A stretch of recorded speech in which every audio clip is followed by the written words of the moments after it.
بسم اللہ الرحمن الرحیم۔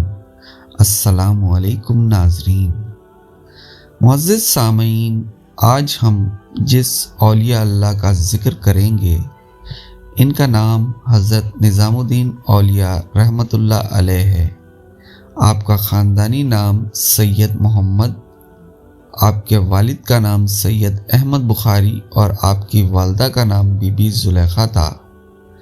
آپ اپنے پیر و مرشد حضرت بابا فرید رحمۃ اللہ علیہ کی طرح 5 سال کی عمر میں یتیم ہوئے۔ 16 سال کی عمر میں دہلی تشریف لائے۔ اپنے وقت کے فاضل ترین اساتذہ سے حدیث، فقہ، حدیث، اصول، تفسیر اور علم ہندسہ کی تعلیم حاصل کی۔ 18 سال کی عمر میں اپنے علم کی وسعت اور قوت استدلال کے سبب محفل شکن کہلائے اور نوجوانی ہی میں تمام علماء ہند پر سبقت لے گئے۔ عوام میں آپ کی محبوبیت کا یہ عالم تھا کہ قیامت تک کے لیے محبوب الہی قرار پائے۔ سلطان علاء الدین خلجی جیسا باجبروت حکمران زندگی بھر حضرت نظام الدین اولیاء رحمۃ اللہ علیہ کی زیارت کے لیے ترستا رہا، مگر آپ نے اسے ملاقات کا شرف نہیں بخشا۔ سید عرب کا تعلق خاندان سادات سے تھا۔ آپ ایک طویل عرصے سے بخارا میں مقیم تھے۔ تجارت آپ کا پیشہ تھا اور اللہ نے آپ کی روزی میں بہت برکت دی تھی۔ مشہور مورخ خاقی خان کی روایت کے مطابق حضرت سید عرب حضرت خواجہ عثمان ہارونی کے مرید اور خلیفہ تھے۔ خاندان چشتیہ کے یہ وہی مشہور بزرگ ہیں جو سلطان الہند حضرت خواجہ معین الدین چشتی کے پیر و مرشد تھے۔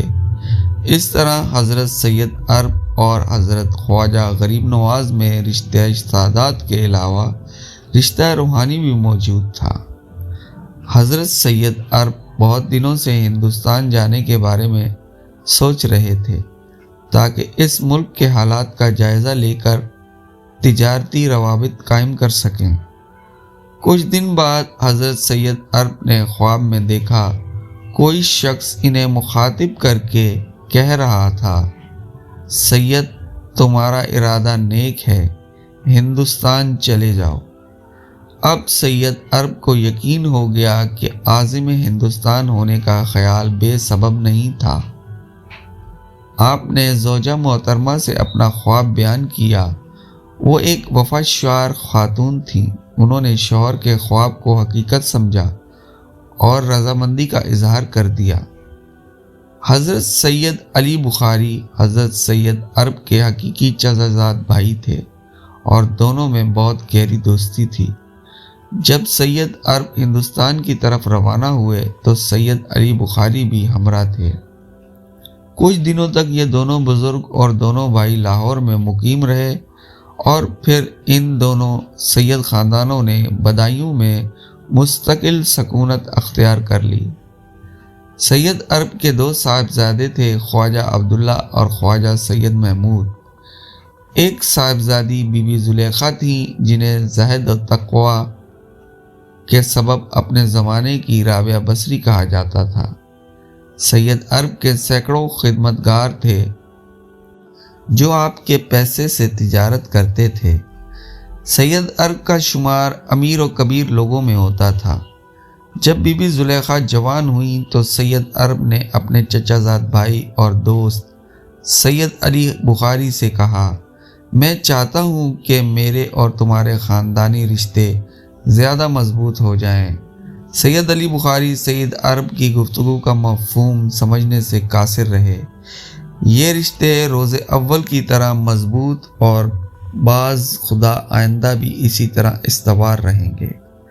علی تم جانتے ہو کہ میری بچی زلیخا سن بلوغت کو پہنچ چکی ہے، اس لیے میں اس کی شادی کے فرض سے سبکدوش ہونا چاہتا ہوں۔ سید عرب نے اپنی خواہش کا اظہار کیا۔ کوئی لڑکا آپ کی نظر میں ہے؟ سید علی نے پوچھا۔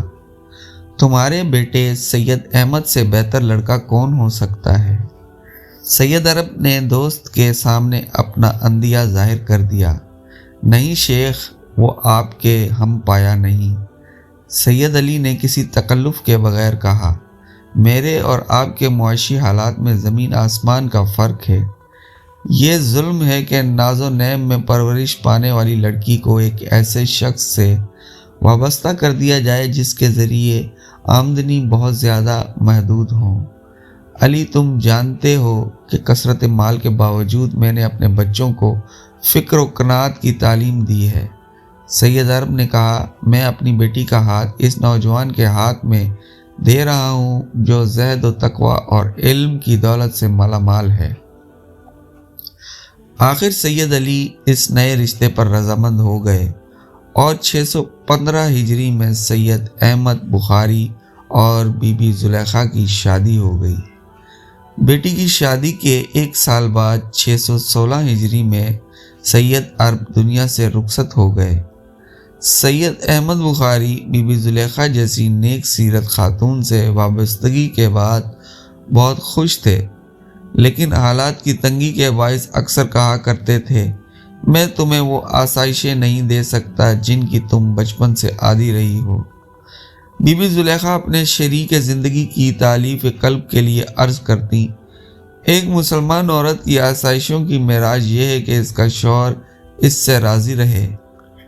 بی بی، میں دل و جان کے ساتھ تم سے راضی ہوں، مگر یہ خلش مجھے ہمیشہ بے چین رکھتی ہے۔ سید احمد بخاری ایک حساس انسان تھے، اس لیے بی بی زلیخا کی تکلیف کا خیال کر کے بے قرار ہو جاتے تھے۔ شادی سے پہلے یہ صورت تھی کہ بی بی زلیخا کی خدمت کے لیے کئی نوکرانیاں مامور تھیں، اور اب یہ حال تھا کہ انہیں اپنے ہاتھوں سے گھر کا سارا کام کاج کرنا پڑتا تھا۔ پھر کچھ دن بعد سلطان شمس الدین التمش کے حکم کے مطابق سید احمد بخاری رحمۃ اللہ علیہ کو بدایوں کے عہدہ قضا پر فائز کر دیا گیا۔ والی ہندوستان نے سید احمد بخاری کو مخاطب کرتے ہوئے لکھا تھا، مجھے دیر سے خبر ملی کہ بدایوں میں آپ جیسا صاحب کردار شخص موجود ہے، برائے کرم عہدہ قضا قبول فرمائیے اور اسلامی سلطنت کے استحکام میں ساتھ تعاون کیجیے۔ مجھے یقین ہے کہ آپ انصاف کے تقاضوں کو پورا کریں گے اور اس مقدس عہدے کو عمرہ کی درادستیوں سے محفوظ رکھیں گے۔ حضرت سید علی بخاری نے سلطان شمس الدین التمش کا شکریہ ادا کیا اور اس دعا کے ساتھ کرسی انصاف پر جلوہ افروز ہوئے، اے قادر و عادل، اپنے اس کمزور بندے سید علی کو اتنی طاقت عطا کر کہ وہ اپنی ذمہ داریوں سے عہدہ برا ہو سکے۔ حضرت سید علی بخاری نے کبھی کسی امیر و وزیر کی سفارش قبول نہیں کی اور آزادانہ فیصلے کیے۔ بعض مرتبہ ایسا بھی ہوا کہ برسر اقتدار طبقے کے کسی فرد کو ملزم کی حیثیت سے عدالت میں لایا جاتا، مگر آپ اسے کسی قسم کی رعایت نہ دیتے۔ آپ کے اس طرز عمل کی خلافت دربار سلطانی میں شکایت کی گئی کہ سید احمد بخاری عمرہ کا لحاظ نہیں رکھتے۔ والی ہندوستان شکایت کرنے والوں کو سر دربار جھڑک دیتا۔ سید احمد بخاری محسن بخوبی اپنا فرض ادا کر رہے ہیں۔ اگر مجھے یہ اطلاع دی جاتی کہ بدایوں کے قاضی عمرہ کے احترام میں کھڑے ہو جاتے ہیں تو میں ان کی گرفت کرتا۔ یہ تو ان کی منصف ہونے کی روشن دلیل ہے کہ وہ مقدمے کے دوران بیرونی اثرات کو قبول نہیں کرتے۔ آئندہ اس قسم کی شکایتیں کر کے میرا وقت برباد نہ کیا جائے۔ سید احمد کی زندگی پرسکون تھی، مگر پھر بھی ایک خلش انہیں مضطرب رکھتی تھی۔ شادی کو 15 سال ہو چکے تھے، مگر سید احمد بخاری اولاد کی نعمت سے محروم تھے۔ بی بی زلیخا بھی اکثر اداس رہا کرتی تھیں۔ سید احمد انہیں مختلف انداز میں تسلیاں دیتے تھے۔ جواب میں بی بی زلیخا فرماتی، میں اداس ضرور ہوں مگر رحمت حق سے مایوس نہیں ہوں۔ آپ اکثر رات کے سناٹے میں وہ دعا مانگتے کہ جو حضرت زکریا علیہ السلام کا ورد تھا۔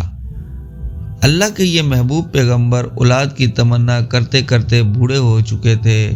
مگر آپ نے امید کا دامن نہیں چھوڑا تھا۔ روزانہ نصف شب کو خالق کائنات کے سامنے اپنا دامن مراد پھیلاتے تھے اور گریہ زاری کے ساتھ عرض کرتے تھے، اے میرے رب، مجھے تنہا نہ چھوڑ کہ تو بہتر وارث دینے والا ہے۔ پھر ایک دن جلیل القدر نبی حضرت یحییٰ علیہ السلام پیدا ہوئے، جو حضرت زکریا علیہ السلام کی مراد تھے۔ حضرت سید احمد بخاری بھی رات کی تاریکیوں میں غمناک آنکھوں کے ساتھ یہی دعا مانگا کرتے تھے۔ آخر دعائیں مقبول ہوئیں اور 636 ہجری میں بی بی زلیخا کے بطن سے ایک ایسا بچہ پیدا ہوا جس کے چہرے کی روشنی سے گھر کے در و بام منور ہو گئے۔ بچے کا نام منور رکھا گیا۔ پھر اسی بچے نے نظام الدین اولیاء کے نام سے شہرت پائی اور محبوب الہی کے لقب سے سارے عالم میں مشہور ہوئے۔ دوسرے سال بی بی زلیخا کے بطن سے ایک صاحبزادی پیدا ہوئی۔ ابھی سیدوں کا یہ گھرانہ خدائے بزرگ و برتر کی بخشش ہوئی نعمتوں کا شکر ادا کر رہا تھا کہ اچانک سید احمد بخاری بستر علالت پر دراز ہو گئے۔ قاضی شہر ہونے کی وجہ سے بعض شاہی طبیبوں نے بھی آپ کا علاج کیا، مگر بیماری روز بروز بڑھتی چلی گئی۔ ساعت فراق قریب سے قریب تر آتی جا رہی تھی اور وہ مرد خدا بہت جلد اس دنیا سے جانے والا تھا، جس کے دم سے صرف بی بی زلیخا ہی کے گھر میں نہیں بلکہ پورے بدایوں میں کردار و علم کی روشنی پھیلی ہوئی تھی۔ اللہ کی وہ عام مخلوق بھی بے اما ہو جانے والی تھی جس کے دلوں کو سید احمد بخاری کا بڑا سہارا تھا۔ منصب قضا پر فائز ہونے کے دوران حضرت سید احمد بخاری نے تمام اعلیٰ سفارشات اور آمرانہ دباؤ کو نظر انداز کرتے ہوئے ایسے فیصلے کیے تھے جن سے ظالم ظالم قرار پایا تھا اور مظلوم مظلوم ٹھہرا تھا۔ آج وہی منصف و عادل انسان دوسری دنیا کی سیر کی تیاریاں کر رہا تھا۔ پھر وقت معلوم آ پہنچا، سانسوں کا شمار ختم ہونے میں چند ساعتیں باقی تھیں۔ حضرت سید احمد بخاری نے اپنی شریک حیات حضرت بی بی زلیخا سے نحیف و نزار آواز میں کہا، بی بی، سید محمد کو میرے قریب لاؤ۔ زوجہ محترمہ نے شوہر کے حکم کی فوری تعمیل کی۔ سید محمد نظام الدین اولیاء کو والد محترم کے روبرو لایا گیا۔ جیسے ہی حضرت سید احمد بخاری کی نظر اپنے معصوم فرزند کے چہرے پر پڑی، آپ دیدہ ہو گئے۔ پھر رب ذوالجلال کے حضور عرض کرنے لگے، اے میرے اللہ، تیری قدرت کاملہ کا کسی ظاہری سبب کی حاجت نہیں۔ تیری ذات پاک تو ہے، وہ ہے کہ جس نے اسباب و وسائل کے بغیر یہ عظیم الشان کائنات تخلیق کر دی۔ تیری صفت خلاقی کا ادراک کیسے ہو سکتا ہے؟ تو نے حضرت عیسیٰ علیہ السلام کو بغیر باپ کے پیدا کیا۔ پھر جب منکرین ابن مریم کی پیدائش کے بارے میں گمراہ ہو کر جھگڑنے لگے تو نے اپنے کلام مقدس کے ذریعے ان سے سوال کیا، اے محمد صلی اللہ علیہ وآلہ وسلم، یہ لوگ حضرت عیسیٰ علیہ السلام کا باپ نہ ہونے کی وجہ سے شبہ میں مبتلا ہوئے۔ ان سے کہو کہ آدم علیہ السلام کی تو نہ ماں تھی اور نہ باپ، پھر بھی ہم نے انہیں عدم سے وجود میں لے آئے۔ ہمارے لیے زمین و آسمان کو مٹا دینا یا برقرار رکھنا ذرا بھی مشکل نہیں۔ اے میرے رب، میں تجھ سے تیری اسی قدرت اور کرم کا سوال کرتا ہوں۔ تو نے اپنے حبیب صلی اللہ علیہ وآلہ وسلم کو بھی یتیم پیدا کیا تھا اور پھر اسی بے سہارا بچے کو سارے عالموں کے لیے رحمت بنا دیا۔ میں بھی آج رحمت للعالمین صلی اللہ علیہ وآلہ وسلم کے واسطے سے تیرے سامنے اپنا دست طلب دراز کرتا ہوں۔ مجھے ناکام و نامراد واپس نہ کر کہ تیرے سوا میری کوئی پناہ گاہ نہیں، میرا کوئی دستگیر، کوئی مشکل کشا نہیں۔ میں تیرے ہی حکم سے تیری بارگاہ عزت و جلال میں حاضر ہو رہا ہوں۔ مجھے اپنے سایہ رحمت میں چھپا لے اور میری زوجہ اور میرے بچے سید محمد کو بے یار و مددگار نہ چھوڑ۔ انہیں زمانے کے حادثات سے محفوظ رکھ اور ہدایت دینے کے بعد ان کے دلوں میں ٹیڑھ نہ ڈال۔ یہ جب تک زندہ رہیں انہیں دین حنیف پر قائم رکھ، اور جب یہ دنیا سے رخصت ہوں تو ان کی زبانوں پر تیری وحدانیت اور سرور کائنات صلی اللہ علیہ وآلہ وسلم کی رسالت کا ذکر جاری ہو۔ ان کی کوششوں کو کامیابی سے ہمکنار کر اور ان کی گواہیوں کو شرف قبولیت عطا فرما کہ تیرے سوا کوئی دینے والا نہیں۔ اس دعا کے بعد حضرت سید احمد بخاری نے اہلیہ محترمہ سے فرمایا، سید محمد کو دوسرے کمرے میں لے جاؤ، وقت رخصت آن پہنچا، ہر شے اپنے رب کی طرف لوٹ کر جانے والی ہے، مجھے بھی میرے رب کے حضور لے جایا جا رہا ہے۔ شوہر کا حکم سنتے ہی حضرت بی بی زلیخا سید محمد کو دوسرے کمرے میں لے گئیں، اور پھر جیسے ہی واپس آئیں تو سید احمد بخاری کی زبان پر کلمہ طیبہ جاری تھا جو ہر مسلمان کے ایمان کی بنیاد ہے۔ میں گواہی دیتا ہوں کہ اللہ کے سوا کوئی معبود نہیں، اور حضرت محمد صلی اللہ علیہ وآلہ وسلم اس کے رسول ہیں۔ اپنے عقیدے پر آخری گواہی دینے کے بعد حضرت سید احمد بخاری نے زوجہ محترمہ بی بی زلیخا کی طرف دیکھا اور نہایت شکستہ لہجے میں کہا، الوداع میری امین و پاک باز ہم سفر، الفراق میرے معصوم فرزند سید محمد۔ پھر وہ جب چراغ بجھ گیا جو بخارا میں روشن ہوا تھا اور جس کی آخری لو تھرتھرانے سے پہلے خاک بدایوں ہمیشہ کے لیے ضیاء بار ہو گئی۔